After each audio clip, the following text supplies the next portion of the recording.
Good morning to all my friends and family, and welcome to this episode of Jim's 5am Club.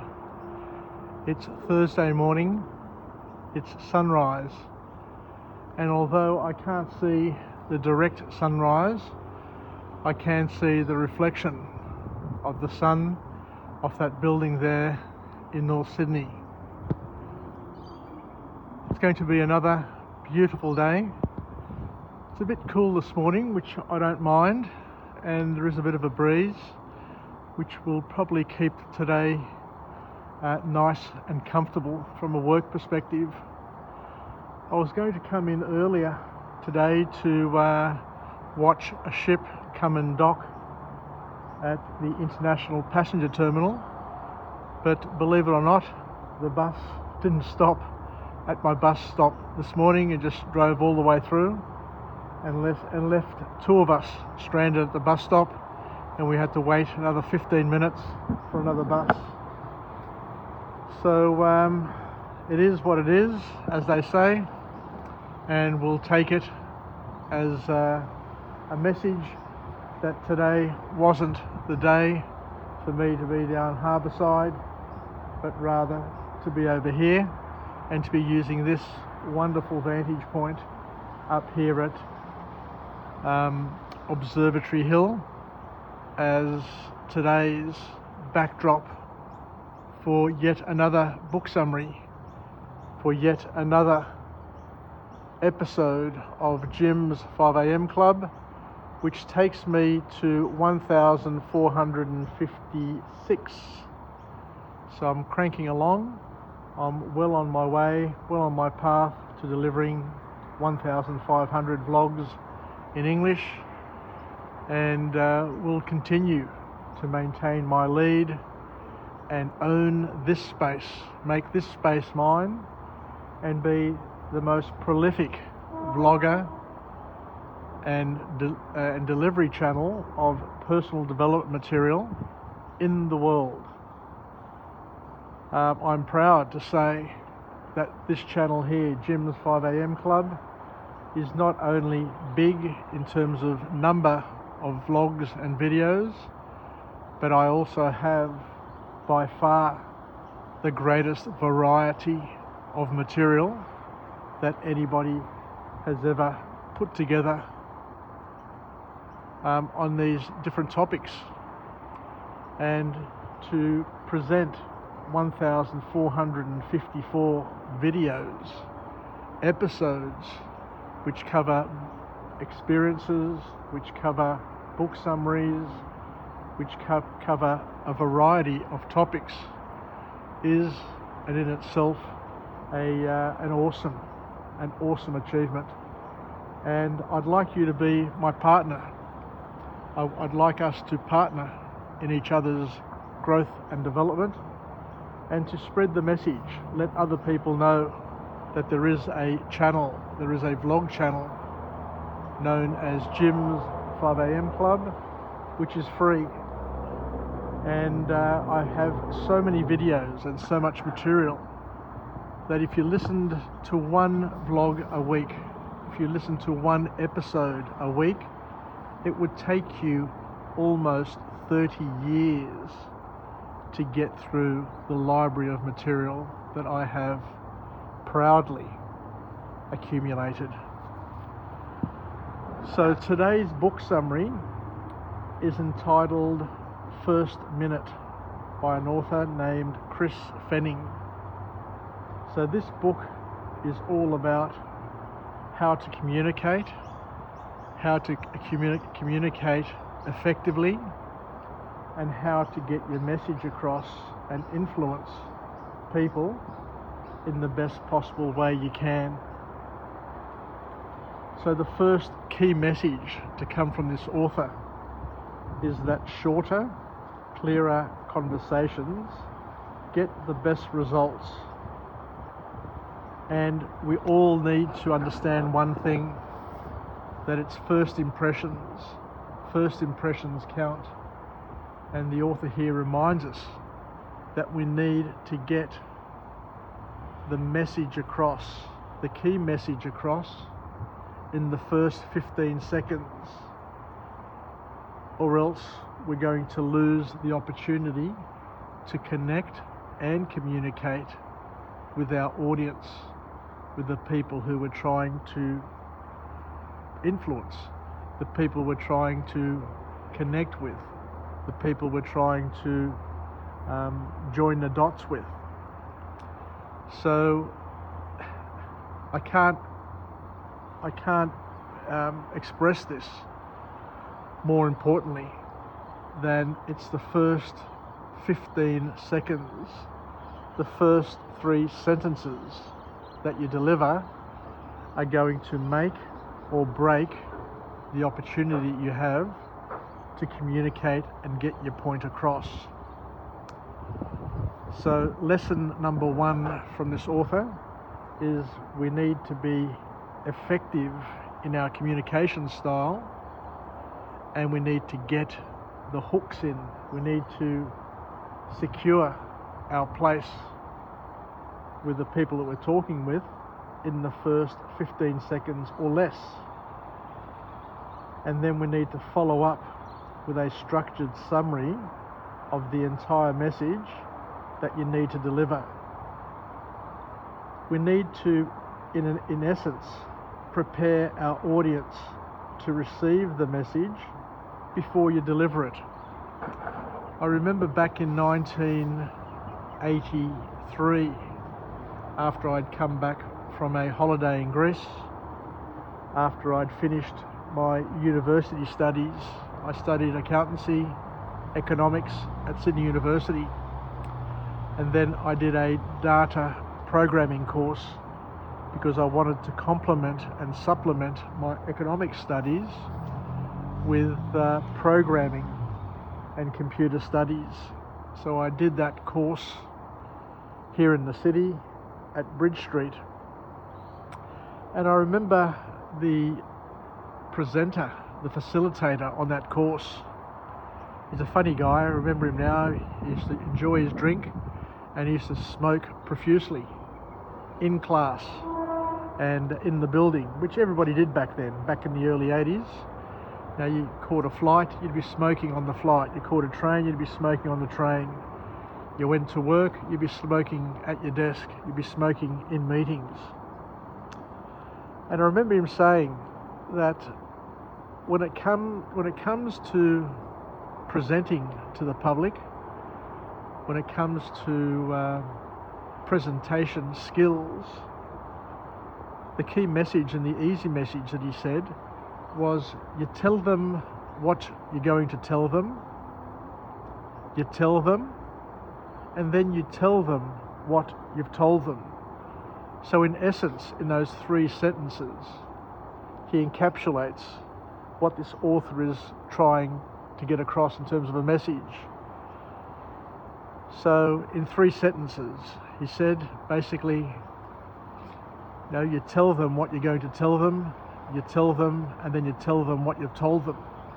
And I've retained that message for over 40 years. So it just goes to show that if you're effective, if you can take on this learning, then you can become a great communicator. So tell them what you're going to tell them is basically priming the audience, getting them set, getting them hooked, and getting them prepared, opening up the channel to receive you. And then you tell them succinctly what you're going to tell them, and then you follow up with a summary and let people know what you've told them, why it's important to them, and how they can use it. And that way you can engage people and improve their lives rather than waste their time. So the author here says that you need to get to the point, and you need to get to the point quickly, because people are busy. We need to be able to focus on actions and solutions, not to focus on problems. I guess we all know this ourselves, in a work environment, in a social environment, the last thing you want to be doing is to be talking to people about problems all the time. There's nothing more boring, I guess, than talking about the problems of the world. I guess if you're having a drink and you're just chatting away, it does allow you to, get through the night. But people who talk about problems all the time tend to make boring company, is the essential message that this author is saying, especially from a work perspective. You don't want people reminding you all the time about the problems of the world. I don't know about you, but I am totally fed up with this environmental messages, the environmental message, the message that the world is coming to an end and it's all climate change and global warming and all of those things.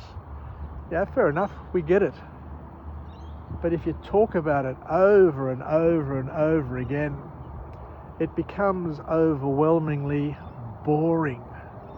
And people, as I said, as I alluded to, get fed up with listening to the same old crap over and over again.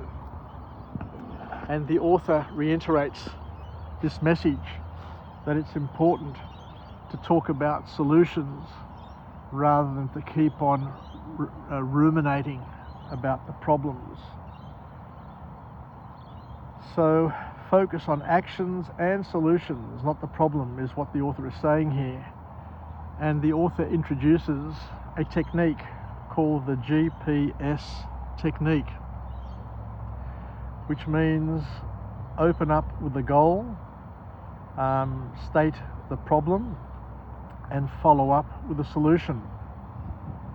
And that first 60 seconds, as we mentioned before, we mentioned 15 seconds, but the first 60 seconds is the key, because if you lose your audience, this is really important, especially to those who are married, those who have children, and those who are leaders in their field.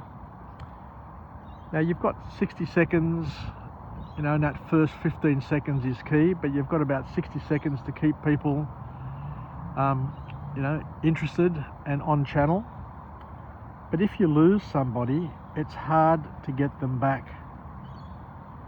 So the author talks about the techniques here, and it's important to provide context and to tell people why we are speaking and why we are speaking now, to once again to interrupt the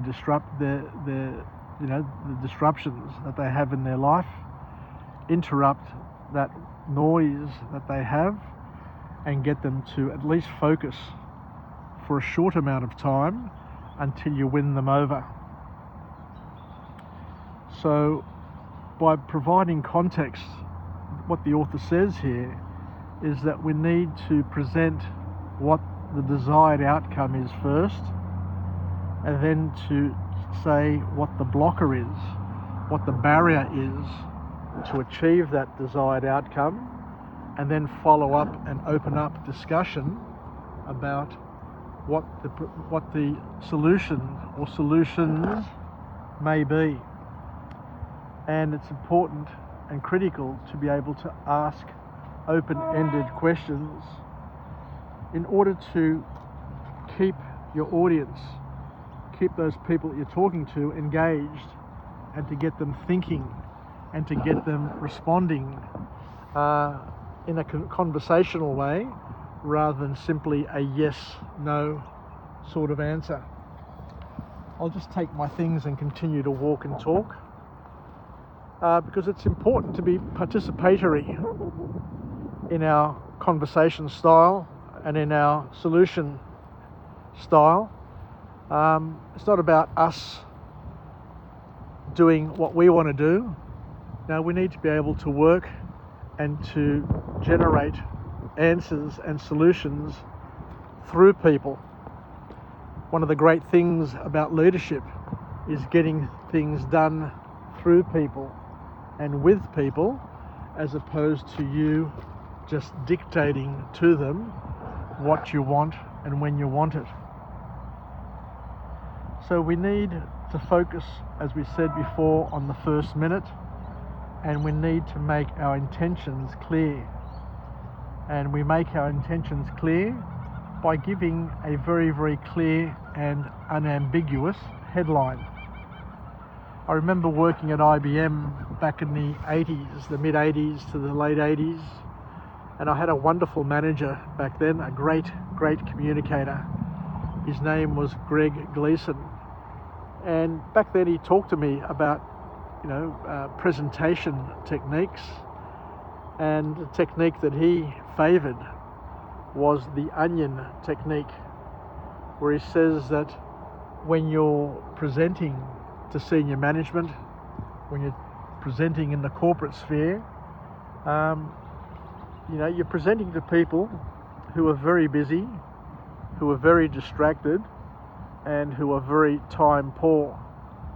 But he says that you need to be very structured in your technique, and he also mentioned the importance of being succinct, getting to the point quickly, because once you lose the attention of the CEO, once they get distracted, once they start looking at their watch, then you've lost the opportunity, and you've lost the opportunity maybe for weeks or months on end.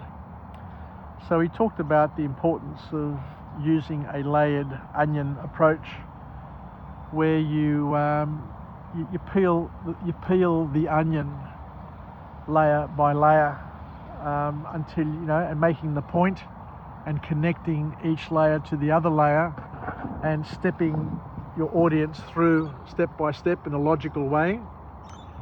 So you keep them engaged, you keep them on board, they continue to understand what you're talking about and why it's important and what's in it for them, and you get to the end and you make your conclusion, and you hopefully get their buy-in. So we need to deliver our messages, according to this author, in an organised way, and that first impressions are lasting impressions. And most importantly, it takes 8 good impressions to overcome 1 bad impression. So we need to guard our reputations with everything we have, and we need to make the right impressions, and it's critical for one's social standing, for one's integrity, for one's family reputation, business reputation. You need to protect your reputation with everything you've got, because as we say, 1 bad impression requires a huge investment to get one back, to get one back and back in favour, I guess is what I'm saying. So it takes 8 good impressions to erase the 1 bad impression. So you're better off avoiding the bad impression in the first place, because you need to follow up with 8 good ones to get back to where you were. But we need to take risks as well, and we need to try and get the good impressions out there, but along the way we may get some bad impressions as well. So the author also here implores us to avoid mixing up 2 or more messages in the one conversation, else you lose your audience, you create confusion, and you never get to have that opportunity again. So stick to the point and stick to 1 message at a time, and in that delivery mechanism we need to make sure that we get the context right, get the context out in front, then to follow up with your intent. What are you intending? What is your intention? And then follow up with the headline. And as we mentioned, we need to frame our discussions in that first 15 seconds with those first 3 sentences so that we make an impact. We need to be effective before we become efficient. And the big problem that people face, and I learnt this years ago when I was working for Advantra, and in project management, when you're delivering a project, when you're delivering any solution, you need to be effective before you can become efficient. Whereas most people get it arse about, they try and become efficient first and then become effective. But what happens is that if you don't invest in becoming effective first, what happens is that you never get off the ground, you never get over the humps. So a project never gets running, never gets started properly, and from that point on you've got issues with customer service. And as we said, if you start a project, or if you start an engagement, or if you start a relationship off with a litany of bad impressions, what happens is that you're on the back foot, and you need to invest in getting getting some good impressions, and up to 8 or 10 or more good impressions are required in order to make up the road that you've lost through the bad impressions, through poor customer service. So once again, a call to action here to focus on becoming effective before you become efficient. Understanding that once you become effective, then of course you can change your focus and become efficient. You can start changing the way you do things, using less resources, but you've got to do it after you become effective first. So invest in becoming effective, and then pull back and look at what you can do to become more efficient. And we need to do things within context, because information is like a dot floating in the brain, like all the other dots. And we've learnt that we need to create context to be able to link the one dot to the other dot, to draw a line between the one dot and the other dot. Else they're just dots floating around, and there's no context, and there's no learning, and there's no benefit. Just like the art of learning is the joining of dots and the attaching of the unknown to the known, numbers as well need to be contextualized. One number on itself is irrelevant. Now, I've learnt this over the years of being an accountant. One number on its own doesn't say very much. And you always got to ask yourself, whenever you see a number, what is this number all about? And how can I make this number more meaningful? And the way we make numbers more meaningful is by adding other numbers to them, so that we can compare and contrast that number and see if there's a pattern, see if there's a relationship, see if there's a ratio, to be able to understand things better. So once again, numbers, facts, dots are just points floating around. We need to join them together. We need to bring them together, and we do that by attaching the unknown to the known. So the other thing that I want to finish on is the importance of being succinct in your conversation, and by getting off to a good start. I remember years ago when I used to work for OTC, which joined together with Telecom to become Telstra years ago.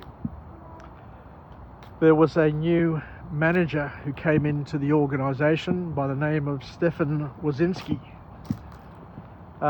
who was a very successful person in the IT industry in the early, or the mid-90s, I would say.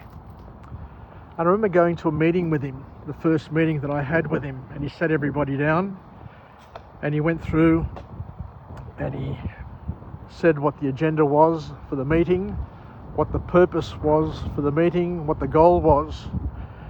And then he went round the table, and I'll never forget this. I was so impressed with what happened next. He went around the table and he asked everybody to introduce themselves and to say what value, what skills they had and what value they brought or were going to bring to this meeting and to this project, which was really powerful because it gave you an opportunity to sit and think about who you are, what skills you bring, what different skills you bring, because we're all got different skills. Some people bring accounting skills, other people bring technical skills, others are architects, designers, managers, from different parts of the organisation. But he gave everybody an opportunity to say what skill they brought and how they were going to help promote and deliver a solution to the particular problem that he posed. So once again, that's something that we can all think about in terms of when we're in a group environment and we're trying to deliver a solution to prime the audience and to prepare the audience and to get people to cooperate and to collaborate in a way that's going to get us all a desired outcome, or it's a win-win. Anyway, thank you very much for joining me on this episode of Jim's 5am Club. It's a bit breezy over this side and a little bit cool. Now, it's amazing that we're in summer and it is a cool sort of day. It's been windy and it's been cold for the past week or so, and it fluctuates between being really cold and really hot. So today looks like, well, at least it's starting off cool. It may warm up later on, but we'll see how we go.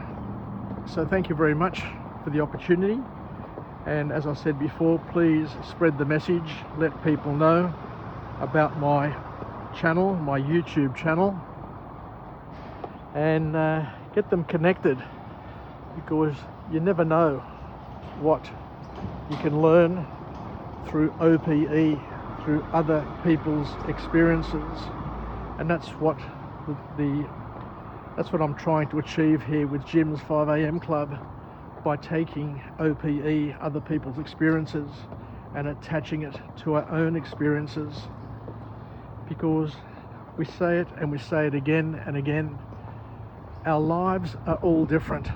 We've all lived a different past. We're all living a different present. I am here, you're somewhere else. And we're all going to live and experience a different future.